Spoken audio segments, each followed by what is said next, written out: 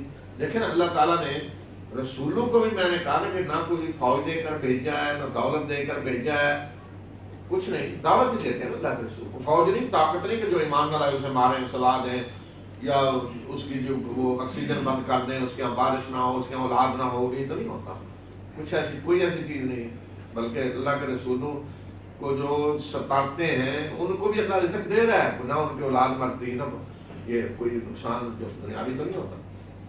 دوسری طرف اسی طرح ابلیس ہے، اس کے پاس بھی کوئی فوجیں نہیں ہے کہ زبردستی کسی کو ایمان کے راستے سے روکے یا زبردستی جو اٹھا کے لے جائے۔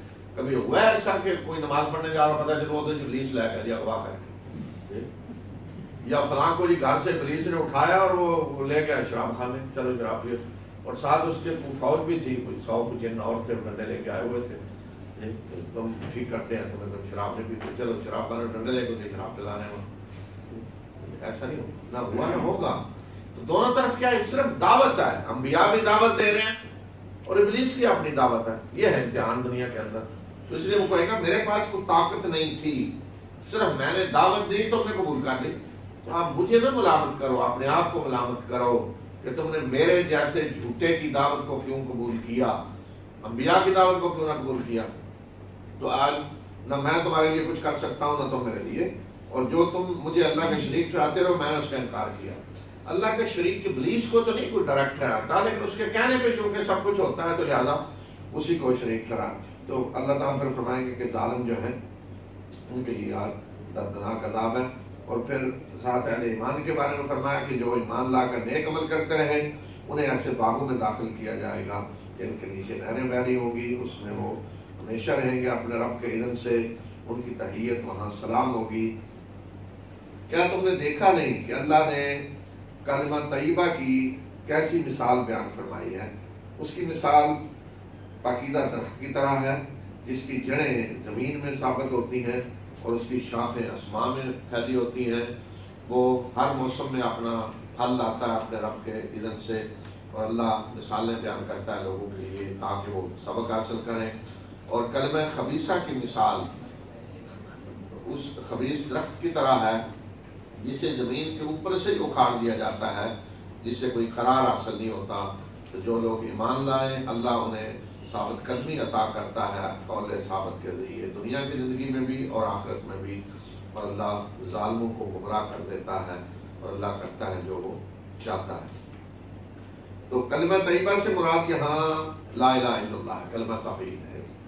کلمہ اللہ نے مثال بیان کی کلمہ طیبہ کی، اس کی مثال ایک درخت سے دی ہے اور وہ شجرہ طیبہ ہے، اور درخت کھجور کا درخت ہے۔ رسول اللہ صلی اللہ علیہ وسلم نے یہ سوال صحابہ سے کیا، مجلس میں آپ نے سوال کیا کہ یہاں کون سا درخت ہے جس کی مثال دی گئی کلمہ طیبہ سے، تو کوئی جواب نہ دے سکا، کوئی فلاں درخت فلاں درخت فلاں درخت فلاں.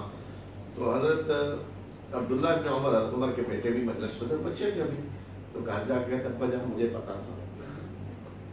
پتا تھا جواب کا، لیکن میں شرما گیا کہ بڑے بڑے بیٹھے ہیں تو میں جواب دوں. تو آپ نے اگر تم وہاں جواب دے دیتے تو مجھے اتنی خوشی ہوتی کہ ساری دنیا کی دولت کے مقابلے میں یہ بات میرے لیے زیادہ اعزاز کی ہوتی کہ تم بڑے بڑے صحابہ کے سامنے تم جواب دے دیتے، کسی نے جواب نہیں دیا. تو خود رسول صلی اللہ علیہ وسلم نے پھر بتایا کہ درخت کون سا، کھجور کا درخت کہ جس کی جڑیں زمین میں ہوتی ہیں اور شاخیں بلند اوپر تک، اور ہر موسم میں اپنا پھل دیتا ہے اللہ کے اذن سے. اور یہ ایسا ببرکت درخت ہے کہ جس کی ہر چیز سے فائدہ اٹھایا جاتا ہے، جس کی کھجور، اس کی پتے، اس کی ٹہنیاں، اس کا تنا، ہر چیز سے فائدہ اٹھایا جاتا ہے. فرمایا اسی طرح کلمہ طیبہ ہے کہ وہ مومن کے دل میں ہوتی ہے، اس کی جڑ اور اس کی شاخیں پوری عمل کی شکل میں، اخلاق اور عمل کی شکل میں پھیلی ہوتی ہیں. تو یہ ہے کلمہ توحید، اور یہ ہے کلمہ طیبہ، یہ ہے کلمہ اسلام، کلمہ ایمان. اسی کے ذریعے آدمی اسلام میں داخل ہوتا ہے. تو یہی کلمہ ہے اسلام کا. آج ہم نے عجیب تماشے جو کیے ہوئے ہیں ان میں ایک یہ بھی ہے، اول کلمہ ثانی صاد اس کو 6 بنا دیے. اب بچوں کو جب اسکول میں اتنے پڑھا دیے تو ان کو پتہ ہی نہیں ہوتا کہ اصل کلمہ کیا ہے اسلام کا. یہ اول ہے جی، یہ ثانی ہے جی، یہ ثالث ہے. اگر بچہ ہے کہ میں نے اسے وہ شوق تھا اسی طرح مائک کے سامنے آ رہے، تو میں نے کہا پڑھو، یہاں بٹھایا فوراً اول کلمہ طیب، یعنی اول ہے یہ. اسکول میں بیٹھا اول کا، پھر ثانی ہے جی، ثالث ہے جی، فلاں ہے. اسلام کا ایک ہی کلمہ ہے، ایک ہی کلمہ، اول نہیں، ایک ہی کلمہ طیبہ یہ ہے اول، بس یہ کلمہ اول. کیا کلمہ اسلام یہ ہے، کلمہ طیبہ یہ ہے جیسے قرآن نے کہا. باقی کلمات جو ہیں ان کی تو کوئی حد ہی نہیں، جتنی اللہ کے تسبیحات ہیں، ذکر ہے، دعائیں ہیں، وہ سارے کلمات ہیں، ان کی تو کوئی حد نہیں. وہ تو اللہ کے کلمات آگے آ رہی آئے تھے کہ اللہ تعالیٰ نے فرمایا کہ اگر سارے سمندر سیاہی بن جائیں اور درخت سارے قلم، تو پھر بھی اللہ کے کلمات ختم نہیں ہو سکتے. لکھنا شروع کرتے ہیں تو اللہ کلمات کا، تو وہ تو کلمات اتنے ہیں کہ وہ ختم نہیں ہو سکتے. لیکن وہ کلمات جسے قرآن نے کلمہ طیبہ کہا ہے، کلمہ توحید، جس کے ذریعے آدمی اسلام میں داخل ہوتا ہے، جس کی رسول اللہ صلی اللہ علیہ وسلم نے دعوت دی، اور یہ قرآن جس کی پوری تشریح ہے، وہ کلمہ لا الہ الا اللہ ہے، وہ کلمہ طیبہ وہی ہے. اس میں اول اور آخر وہ بنا کے اس سے مشتبہ نہ بنائیں کہ خلط ملط کر دیں. وہ 6 کلمے بنائے ہوئے ہیں، تو بعض دعائیں ہیں اس میں 6 کلمے. وہ مولوی صاحب کے قابو آ جاتا ہے، بندہ نکاح کے وقت سنائیں جی 6 کلمے. ہاں وہ کہتے ہیں ہاں تو قابو آیا، سناؤ 6 کلمے.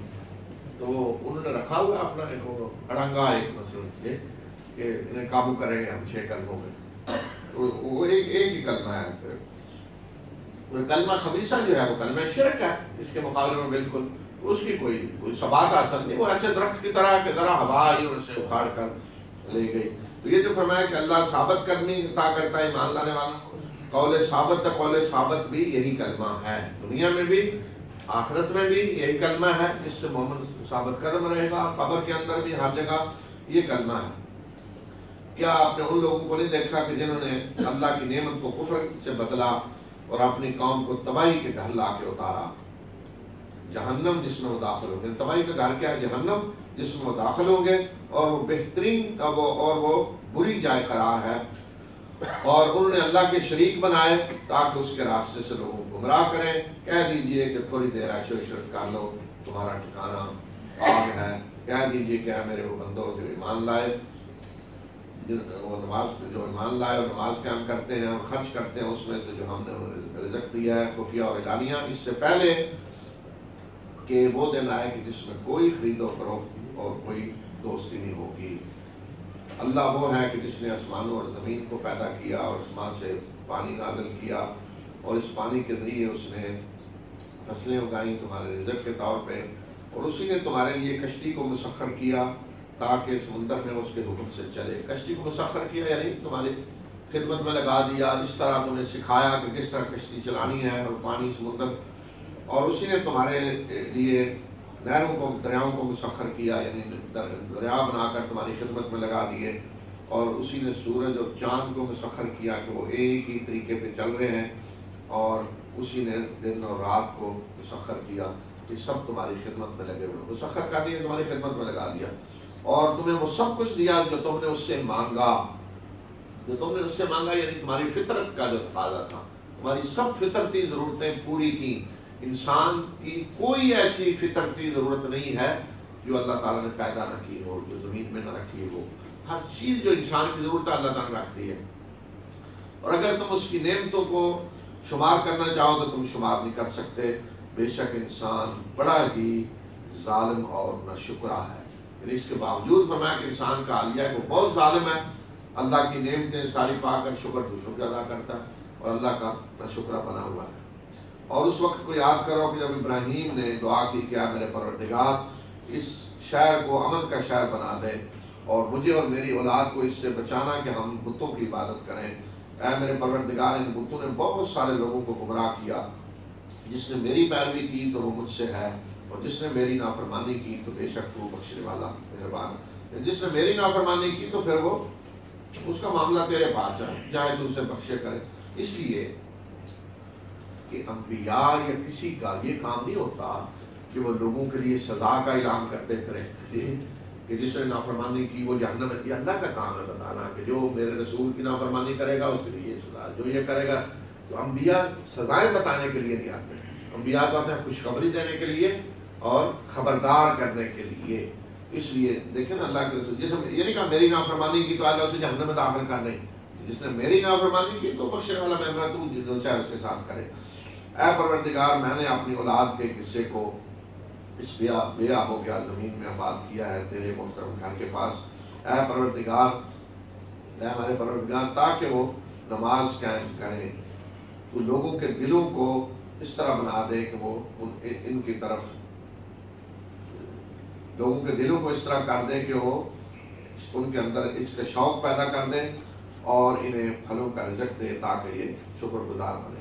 حضرت ابراہیم کی ایک دعا جب انہوں نے اللہ کے گھر کو تعمیر کیا، اپنی اولاد کے ایک حصے کو یعنی حضرت اسماعیل کو یہاں بسایا، اور ایسی وادی کہ جس میں نہ پانی ہے نہ زراعت ہے، اس جگہ حضرت ابراہیم نے آباد کیا تاکہ یہ نماز قائم کریں۔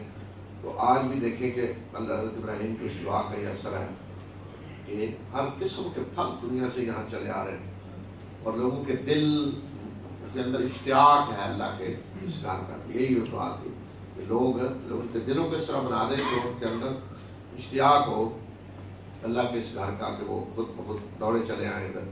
اے پروردگار، بے شک تو جانتا ہے جو ہم چھپاتے ہیں اور جو ہم ظاہر کرتے ہیں، اور اللہ سے زمین اور آسمان میں کوئی چیز چھپی ہوئی نہیں ہے۔ شکر ہے اس اللہ کا جس نے مجھے بڑھاپے میں اسماعیل اور اسحاق عطا کیے، بے شک میرا رب دعا سننے والا ہے۔ اے میرے پروردگار، مجھے نماز قائم کرنے والا بنا اور میری اولاد کو بھی، اے پروردگار میری دعا کو قبول فرما۔ اے ہمارے پروردگار، مجھے بخش دے اور میرے والدین کو بھی اور سب مومنوں کو بھی، جس دن حساب ہوگا، جس دن اللہ کے سامنے سب پیش ہوں گے۔ ولا تحسبن الله غافلا عما يعمل الظالمون إنما يؤخرهم ليوم تشخص فيه الأبصار مهطعين مقنعي رؤوسهم لا يرتد إليهم طرفهم وأفئدتهم هواء وأنذر الناس يوم يأتيهم العذاب فيقول الذين ظلموا ربنا أخرنا إلى أجل قريب نجب دعوتك ونتبع الرسل أولم تكونوا أقسمتم من قبل ما لكم من زوال وسكنتم في مساكن الذين ظلموا أنفسهم وتبين لكم كيف فعلنا بهم وضربنا لكم الأمثال وقد مكروا مكرهم وعند الله مكرهم وإن كان مكرهم لتزول منه الجبال فلا تحسبن الله مخلف وعده رسله إن الله عزيز ذو انتقام يوم تبدل الأرض غير الأرض والسماوات وبرزوا لله الواحد القهار وترى المجرمين يومئذ مقرنين في الأصفاد سرابيلهم من قطران وتغشى وجوههم النار ليجزي الله كل نفس بما كسبت إن الله سريع الحساب.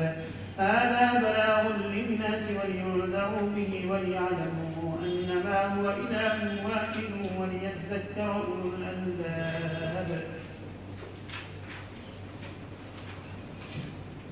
یہ آیات جو آپ نے سنی ہیں ان میں ایک بہت بڑے سوال کا جواب دیا گیا ہے جو عموماً لوگوں کے ذہنوں میں آتا ہے اور خصوصاً اس وقت زیادہ آتا ہے جب اس طرح کی صورتحال ہوتی ہے جو مکہ میں تھی یا جو مصر میں تھی موسیٰ کی بات کے وقت، کہ جب ظالم ظلم کر رہے ہوتے ہیں، دیکھیے پیدا ہونے والے بچوں کو فرعون قتل کر رہا ہے، بربریت ظلم، لیکن مہلت دی ہوئی ہے، کرتا جا رہا ہے کرتا جا رہا ہے کرتا، تو حالت نہیں کب تک کرے گا، اللہ اسے پکڑتا کیوں نہیں؟ اب مکہ میں روزانہ مسلمانوں کو تختہ مشق بنایا ہوا ہے، اس کو شہید کیا جا رہا ہے، اس کو آگ پہ لٹایا ہوا ہے، انگاروں پہ لٹایا ہوا ہے، آدمی سوچتا ہے کہ اللہ کیوں نہیں پکڑتا، کیوں نہیں سزا نہیں دیتا؟ کیا ہم اللہ کے بندے نہیں ہیں؟ کیا ہم ایمان نہیں لائے؟ کیا یہ اللہ کے دشمن نہیں ہے؟ تو اللہ دشمنوں کو نہیں پکڑتا، مومنوں کی مدد کیوں نہیں کرتا؟ جو عام حالات میں بھی سوال آتا ہے کہ عام طور پہ ظالم دن بناتا پھرتا ہے، ظلم کرتا ہے، بربریت کے نظارے ہوتے ہیں، ایسے ایسے کران ہو جاتا ہے آدمی. ابھی آپ لوگ کچھ سنتے ہیں روزانہ، یہ ہوا، یہ ظالم اس نے یہ کر دیا، فلاں پہ کتے چھوڑ کے مروا دیا اس کو، فلاں وہ جلا دیا کسی کو. یہ تو سوال پیدا ہوتا ہے کہ اللہ تعالیٰ کیوں نہیں پکڑتا ہے، یہ ظالم کیوں ان کو ڈھیل دے؟ اس کا جواب اللہ تعالیٰ نے یہاں آیات میں دیا ہے. اور ظالم جو کچھ کر رہے ہیں اللہ کو تم اس سے غافل نہ سمجھو، بے شک وہ انہیں مہلت دے رہا ہے ایک ایسے دن کے لیے کہ جس میں آنکھیں پتھرا جائیں گی. عذاب آخرت کا ہوگا اور وہ سر اٹھائے بھاگے جا رہے ہوں گے، ٹکٹکی بدی ہوگی، بالکل ادھر ادھر دیکھ نہیں رہے، سیدھے ایک طرف دیکھے بھاگے جا رہے ہیں اور ان کے دل اڑے جا رہے ہوں گے. لوگوں کو خبردار کر دیں اس دن سے جس دن ان پہ عذاب آئے گا، اور ظالم کہیں گے کہ اب ہمارے پروردگار ہمیں قریب دن تک مہلت دے دے، یعنی تھوڑی سی مہلت دے دے، ہم تیری دعوت کو قبول کریں گے، تیرے اور رسولوں کی پیروی کریں گے. تو اللہ تعالیٰ جواب میں کہے گا کیا تم قسمیں کھا کر اس سے پہلے کہتے تھے کہ تمہیں زوال آنے والا نہیں ہے، تمہارا کوئی کچھ نہیں بگاڑ سکتا؟ تم سمجھتے تھے کہ یہ جو کچھ ہے تمہارے پاس یہ دائمی ہمیشہ کے لیے ہے، اور تم ان لوگوں کی جگہ رہے جنہوں نے اپنے اوپر ظلم کیا، ان کے ٹھکانوں میں تم آ کر بسے. جو پہلے ظالم چلے گئے تو ان ظالموں کی جگہ تم آئے، جن ظالموں نے ظلم کیا تھا اور تباہ ہوئے، ان کی جگہ آ کر تم رہے، اور تمہارے سامنے سب کچھ واضح ہم نے کر دیا کہ ہم نے کیا سلوک کیا ان کے ساتھ. واضح طور پہ تمہیں پتا تھا کہ ہم نے ان ظالموں کے ساتھ کیا سلوک کیا ہے، اور ہم نے تمہیں مثالیں دے دے کر سمجھایا، اور انہوں نے اپنی چال چلی اور ان کی چال اللہ کے ہاں ہے. اور اگرچہ ان کی چال اتنی خطرناک تھی، بڑی تھی، کہ اس سے پہاڑ بھی ہل جاتے. اتنی بڑی بڑی انہوں نے چالیں چلی دنیا میں کہ پہاڑ بھی اپنی جگہ سے ہل جائیں. اور تم اللہ کو اپنے رسولوں سے وعدے کی خلاف ورزی کرنے والا نہ سمجھو. یعنی یہ نہ سمجھو کہ اللہ نے اپنے رسولوں سے جو وعدہ کیا اس کی خلاف ورزی کرے گا. کیا وعدہ کیا اللہ نے رسولوں سے؟ ان کی اللہ مدد کرے گا، اللہ کا وعدہ ہے. انا لننصر رسولنا، اللہ کا وعدہ ہے کہ ہم اپنے رسولوں کی مدد کریں گے.